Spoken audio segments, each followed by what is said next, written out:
Greetings, friends. It is Pavel Shtermach, and now we will unveil the top news of recent days. The defense forces of Ukraine successfully hit a number of facilities in the oil refining industry and other important Russian targets. In particular, on the night of June 20th, the armed forces and the security service of Ukraine attacked the fuel warehouse of the enemy in the Tambov region, as well as the Enemska oil depot in the Republic of Adygea. At least 5 explosions were recorded in the area of this oil depot, after which a fire started. Damage to fuel in the Tambov region is also confirmed. It is known that at least 1 oil container was damaged. Already this night, the Afipsky, Ilsk, Krasnodar and Astrakhan oil refineries were under attack by unmanned aerial systems. In addition, strikes were carried out on the radar stations and radio-electronic intelligence centers of the Russian invaders in the Bryansk region and the temporarily occupied Crimea. Also tonight, the defense forces of Ukraine made a successful attack on the places of storage and preparation for the use of Shaheds, training buildings, control and communication points of these UAVs located in the Krasnodar Krai. According to the results of combat work, a series of explosions and fire followed by detonation. But this week, the most hot was the attack on the oil depot in Azov. There, the Russians spent 3 days extinguishing a fire in Rostov region only. The second day, the Russian Ministry of Emergency reported that they were able to contain the fire on an area of 3.2 thousand square meters. Let me remind you that on night of June 18th, drones attacked the Rostov oil depots near the settlement of Azov in Russia, which have a total of 22 fuel tanks. Russian dictator Putin is seeking to create a coalition of countries to try to position the group as a viable alternative to NATO. This was reported by the Institute of the Study of War.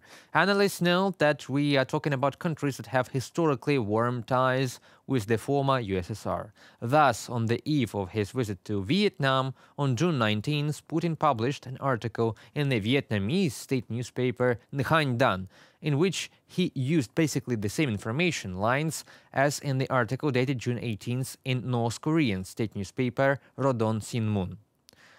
Putin referred to the historical memory of the Soviet Union's support for Vietnam during the Vietnam War, which he called the heroic struggle against foreign invaders, and noted that today marks the 30th anniversary of the signing of the Treaty on Basic Principles of Friendly Relations. He praised Vietnam for pursuing an independent foreign policy and supporting a world order based on the principles of equality among nations and non-interference in international affairs, repeating his praise for North Korea. The Russian president also said that, like North Korea, Vietnam shares Russia's views on the formation of a new system of equal and visible Eurasian security.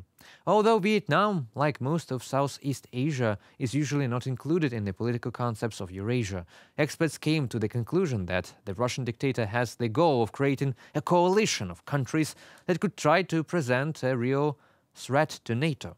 He also seeks to create the illusion that Western countries are the only supporters of Ukraine and that the rest of the world stands for Russia. Although this is not true.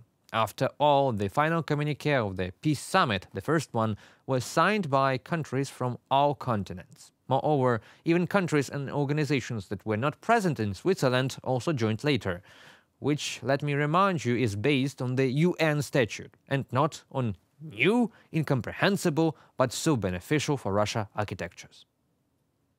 Putin likely aims to use the historical memory of positive relation with the Soviet Union and previous assistance to other states to form a coalition of countries that Putin could attempt to posture as a feasible alternative to NATO and bolster the Kremlin's ongoing information operation, attempting to falsely portray Western countries as Ukraine's only supporters, whereas the rest of the world stands behind Russia. From the report of the Institute for the Study of War. Let me remind you that the White House called Putin's visit to the DPRK and the signing of Strategic Partnership Agreement an expansion of partnership. This was stated by Marco Carpenter, Senior Director for European Affairs at the White House National Security Council.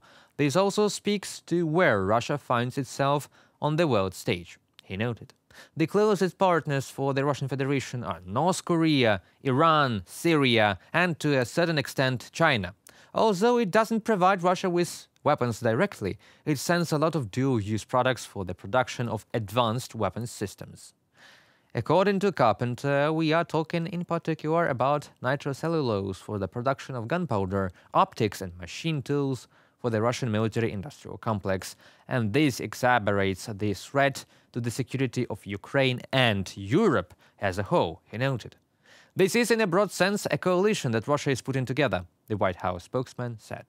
However, he suggested comparing it with the coalition of 50 countries in the Ukraine Defense Contact Group and with the approximately 100 countries that have supported the principles of the UN Charter in Switzerland. South Korea will consider supplying arms to Ukraine after North Korea and Russia signed a mutual defense pact in the event of war. In an official statement, Seoul also condemned the agreement signed by Putin and Kim Jong-un, saying that it violates United Nations sanctions. The government clearly emphasizes that any cooperation that directly or indirectly helps North Korea increase its military power is a violation of UN Security Council resolutions and is subject to monitoring and sanctions by the international community, the presidential office said in a statement. The statement also said that such a violation would worsen Seoul's relations with Moscow. At the moment, South Korea is one of the countries that does not supply weapons directly to Ukraine due to legal restrictions. Earlier, Ukrainian President Zelensky asked the South Korean authorities to provide air defense systems to Ukraine. However, direct deliveries, according to South Korean authorities, were limited by helmets, body armor, first aid kits and mine detectors. Back in 2023, Seoul allowed the expansion of assistance to Kyiv if Ukraine was subject to a large-scale attack on the civilian population. Currently, there are various options for providing weapons, and South Korea's position on the recent events between Russia and North Korea depends on how Russia will approach the situation in the future, said a Seoul official in a telephone conversation with Yonhap news agency.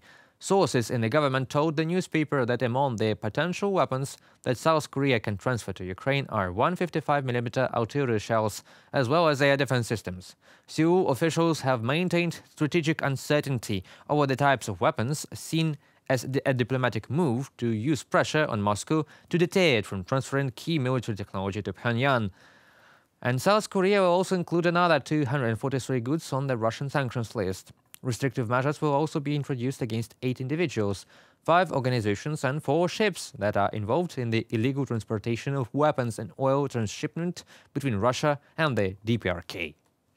And that concludes our today's video. Thank you for watching. Stay updated, comment, like and subscribe to our UATV English channel for more news from Ukraine. It is your support that really matters for us. Goodbye.